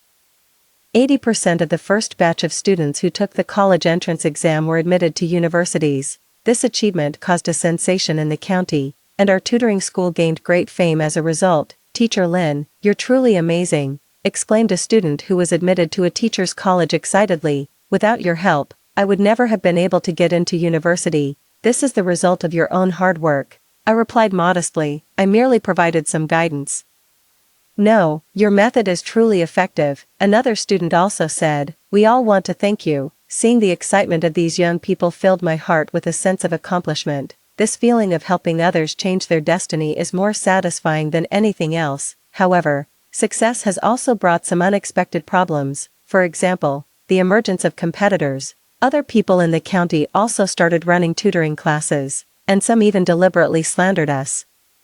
I heard that teacher Lynn has a messy personal life. She's divorced. Yeah, can a woman like that really teach students well? These malicious rumors, though vicious, have indeed influenced the judgment of some parents. A few parents of students transferred their children to other tutoring classes as a result. I don't really mind this, because I believe that gold will always shine. Actions speak louder than words. Sure enough, after some time, those students who had transferred out came back, because they realized that the teaching quality of other tutoring centers truly couldn't compare to ours. Teacher Lynn, we're sorry, we shouldn't have believed the rumors. A parent sincerely apologized. It's alright, the choice was yours to make, I said magnanimously. As long as the children can learn well, that's what matters. This incident has strengthened my resolve to continue running the school, no matter what difficulties I encounter. I am determined to carry on with this endeavor, because I know this is not just a job, but a cause that benefits society. In the spring of 1978, my English textbook was officially published. The practical English tutorial was warmly welcomed upon its publication and was reprinted 3 times within just 1 month. I was in the middle of teaching a class when the editor from the publishing house called to share the good news with me. Professor Lynn, your book has sold over 100,000 copies, the editor exclaimed excitedly. This is nothing short of a miracle for an educational guide. After hanging up the phone, I was overwhelmed with excitement. This not only signifies financial gains but also means that my teaching philosophy has gained widespread recognition, although the royalties weren't substantial. For me at that time, it was already a considerable income. I decided to use this money to expand the scale of the tutoring school. I rented a small building next to the county cultural center and renovated it to serve as the official school premises. We hired more teachers and added more subjects. By the end of 1978, our tutoring school had over 20 teachers and more than 300 students. It became a somewhat well-known educational institution in the local area. During this time, Krushin continued to study in my English class. He is very diligent, never misses classes, and his academic performance is quite good. We maintain a teacher-student relationship between us, with very little personal communication. Occasionally when our eyes meet, there is still complex emotion in his gaze, but he never expresses it. I know he is still waiting for the day when I might change my mind, but I also know very well that day will never come. Xiao Zhang continues to pursue me relentlessly, and it has become a habit for him to pick me up and drop me off at work every day, although I have never agreed to date him. Our relationship has indeed become much closer than before. Teacher Lin, what are your plans for this spring festival? Xiao Zhang asked me. I haven't decided yet, probably just resting at home, I replied. Would you like to celebrate the new year at my place? Xiao Zhang tentatively asked. My mom really wants to meet you. This invitation left me somewhat conflicted. Meeting the parents would imply taking our relationship to the next level, but I wasn't quite ready for that yet. Xiao Zhang, I think we still need more time to get to know each other better, I tactfully declined. Although somewhat disappointed, Xiao Zhang nodded in understanding. I can wait, he said, until you feel the time is right. This patience and tolerance made me like him even more. Perhaps I really should consider giving myself a fresh start. During the spring festival, the school was on holiday, giving me a rare break. I decided to return to my hometown to visit my elderly parents. My parents are quite satisfied with my current situation, believing I've found the right path for myself. Daughter, you're doing quite well now, said the mother. You have your own career and live a fulfilling life. It's just that we're a bit concerned about your personal life, said the father. You're not young anymore. It's time to think about settling down. I already have a candidate, I said with a smile, a nice young man who treats me very well. Upon hearing this, my parents were delighted and urged me to bring him home to meet them as soon as possible. I agreed, and in my heart, I truly began to seriously consider this matter. Perhaps it's time for a fresh start. After returning to the county town, I took the initiative to invite Xiao Zhang out for a meal. Xiao Zhang, I'd like to talk about our relationship, I said, getting straight to the point. Xiao Zhang grew nervous. Professor Lin, are you rejecting me? No, quite the opposite, I smiled. I was thinking, perhaps we could try dating and see how it goes. Xiao Zhang was stunned at first, then nearly jumped with excitement. Really, you're willing to give me a chance? Yes, but I have one condition, I said seriously, let's take it slow. No rushing to succeed, of course, of course. Xiao Zhang nodded repeatedly, whatever you say goes. Watching his excited expression, a warmth welled up in my heart. Perhaps this is the beginning of my new life. After officially dating Xiao Zhang, some subtle changes occurred in my life. Every day, he would give me a flower, though not an expensive variety. The thought behind it deeply moved me. On weekends, we would go to the movies together or take walks in the park. Xiao Zhang is very considerate, never demanding anything and always going along with my wishes. Teacher Lin, are you tired? Do you want to take a break? He always cares for me like this. It's been a long time since I last experienced this feeling of being cared for. Although it's not the intense love I once had with Cruz Shen, this gentle warmth is also precious. Most importantly, Xiao Zhang makes me feel safe. I don't have to worry about him betraying me. Of course, our interactions also caught the attention of some people, especially Cruz Shen, who seemed even more silent than before. Once during class, I accidentally noticed him watching as Xiao Zhang and I walked hand in hand past the window, his expression very unpleasant. After class, he took the initiative to come find me. Professor Lin, I'd like to talk to you. His tone was very formal. Is there a problem with your studies? I asked, pretending not to know. It's not about studies. Cruz Shen gritted his teeth. It's about you and Xiao Zhang. That's none of your business, I said coldly. I know it's none of my business, but I still want to say it. Cruz Shen took a deep breath. Are you really sure about this? Sure about what? Being with him. Cruz Shen's voice trembled slightly. Do you even know him? That's none of your concern. I was getting annoyed. Cruz Shen, what we had is over. You have no right to meddle in my life. I don't mean to be presumptuous. Cruz Shen paused. I just don't want to see you get hurt. Hurt, I scoffed. Do you think there's anything worse than the harm you've done to me? The words left Cruz Shen pale, but he persisted. I know a bit about Xiao Zhang. Enough. I cut him off. No matter what kind of person he is, that's my choice. And at least he wouldn't betray me. With that, I walked away, leaving Cruz Shen standing there alone. In truth, I understood perfectly well the psychology behind Cruz Shen's words.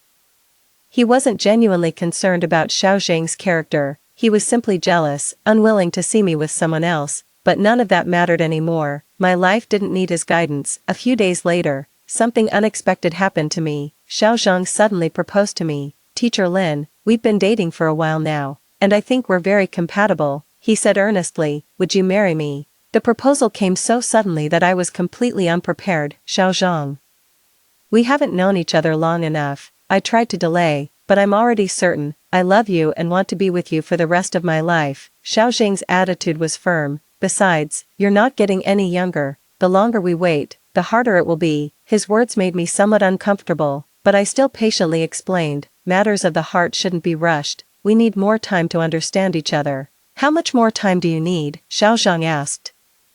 At least another 6 months, I said. Xiao Zhang's expression darkened, but he nodded in agreement. However, after that, his attitude underwent some changes. The previous thoughtfulness and patience diminished, replaced mostly by impatience and urging. Teacher Lin, when can we define our relationship? He always asked like this. I think our current relationship is just fine, I replied, but that's not what I want. Xiao Zhang's tone carried some dissatisfaction. I want a definite commitment. This change made me start re-examining this relationship. Perhaps there is indeed something missing between us. Perhaps this isn't true love. As spring was coming to an end, I made an important decision. I'm going to the provincial capital to seek better opportunities. The county town's market has become saturated, while the provincial capital offers greater prospects. What's more important is that I want to leave this place full of memories and start a new life in a completely new environment. When I told Xiao Zhang about this decision, his reaction was intense. You're going to the provincial capital, then what about us? He asked urgently. We can stay in touch, and if you're willing, you can come with me, I said, but I have a job and family here. How can I just up and leave? Xiao Zhang's tone carried a hint of resentment. Have you considered how I feel? His words took me by surprise, as he had always claimed he would do anything for me. I thought you would support my decision, I said calmly. Support is one thing, but you need to be realistic too, Xiao Zhang replied impatiently. At our age, what's the point of stirring up trouble? Isn't it better to live a stable life in this small town? Hearing this, I suddenly understood something. Perhaps what Xiao Zhang likes is not me as a person, but my status and career in the county town, what he wants is a stable life, a virtuous wife, not a woman with her own pursuits. It seems we have different ideas, I said calmly. Maybe we're not a good match. What do you mean? Xiao Zhang was stunned. I mean, let's break up. I spoke my mind directly. We want different things. Forcing ourselves to stay together isn't good for either of us. Xiao Zhang's face turned grim. Are you dumping me? It's not dumping. It's a rational analysis, I explained. We're truly not compatible. Why isn't it suitable? I've been so good to you. What more do you want? Xiao Zhang's tone grew sharp. What I want is understanding and support, not constraints, I said firmly. The sound of our argument drew the attention of some onlookers, including Cruz Shen, who was waiting for me after class. Seeing us in dispute, he hesitated for a moment but then walked over. Is there a problem? He asked. None of your business. Xiao Zhang glared at him fiercely. She's my teacher. It's only natural for me to be concerned, Cruz Shen said calmly, though there was a warning in his eyes. Who do you think you are, to care about her? Xiao Zhang lost control of his emotions. I heard you're the ex-husband who abandoned her. As soon as these words were spoken, the people around fell silent, and the atmosphere became tense. Cruz Shen's face instantly turned ashen, and his hands clenched into fists. Xiao Zhang, stop talking, I quickly intervened. Why shouldn't I speak? Xiao Zhang continued to shout loudly. What right does he have to interfere in our affairs? A useless coward who can't even protect his own wife. This remark completely enraged Cruz Shen, and he threw a punch at Xiao Zhang. Xiao Zhang didn't expect him to resort to violence and was knocked back several steps. Enough, I shouted loudly. Both of you, stop it. The people around quickly stepped in to mediate, preventing the conflict from escalating further. Xiao Zhang covered his face, glaring fiercely at Cruz Shen. Just you wait. He threw down these words and left. Cruz Shen wanted to chase after him, but I stopped him. Forget it, don't make any more trouble, I said wearily. I'm sorry, I shouldn't have resorted to violence, Cruz Shen said with regret, but his words were just too offensive. Let's just put this matter to rest, I waved my hand. Make sure nothing like this happens again. The crowd of onlookers gradually dispersed, leaving only Cruz Shen and me. Are you okay? He asked with concern. I'm fine, I shook my head, but our relationship is really over. He doesn't deserve you, Cruz Shen suddenly said. I glanced at him. This has nothing to do with you. I know it's none of my business, but I still want to say it. Cruz Shen looked at me deeply. You deserve someone better. This statement stirred something in my heart, but I quickly regained my composure. Thank you for your concern, but my affairs are none of your business, I said before walking away. From behind me came Cruz Shen's voice. I will never give up. I didn't turn back, but a mix of emotions welled up inside me. Perhaps going to the provincial capital was indeed the right decision, allowing me to completely leave the past behind and start a brand new life. A month later, carrying all my savings and dreams for the future, I boarded the train to the provincial capital. Before leaving, Cruz Shen came to see me off. Take care, he said. You too, I nodded.